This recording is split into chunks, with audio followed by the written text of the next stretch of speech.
Hello বন্ধুরা, প্রিয়াঙ্কার ব্লগে সবাইকে স্বাগত। আমরা চলে গেছিলাম কিন্তু রাখাল রাজা মন্দিরে আমার দুই ননদিনী রায়বাগিনীদের নিয়ে, পিসি শাশুড়ি, কাকি শাশুড়ি সবাইকে মিলে আমরা প্রায় 11 জনে মিলে গেছিলাম রাখাল রাজা মন্দিরে। যেতে যেতে পরিবেশটা শুধু দেখো, জাস্ট অসাম পরিবেশ কিন্তু রয়েছে, পুরো গ্রিন গ্রিন হয়ে রয়েছে। কিন্তু দেখতে দেখতেই কিন্তু মানে আমাদের কালনা থেকে রাখাল রাজা মন্দির কিন্তু 1-1.5 ঘন্টা। যারা কালনা থাকে তারা তো জানে, আর যারা বাইরে থেকে দেখছো তাদেরকেও বলে দিলাম।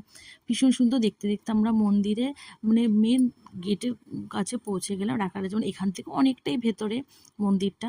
যেতে যেতে দেখা একটা লোকনাথ বাবার মন্দির দেখলাম, ভীষণ সুন্দর মন্দিরটা। দেখো দূর থেকে দেখা যাচ্ছে রাখাল রাজা মন্দিরটা। আমরা মন্দিরের মধ্যে চলে আসলাম। এবার আমরা টোটো থেকে নামলাম, দেখলাম রাখাল রাজাকে দর্শন করলাম। এবার তোমরাও সবাই দর্শন করো।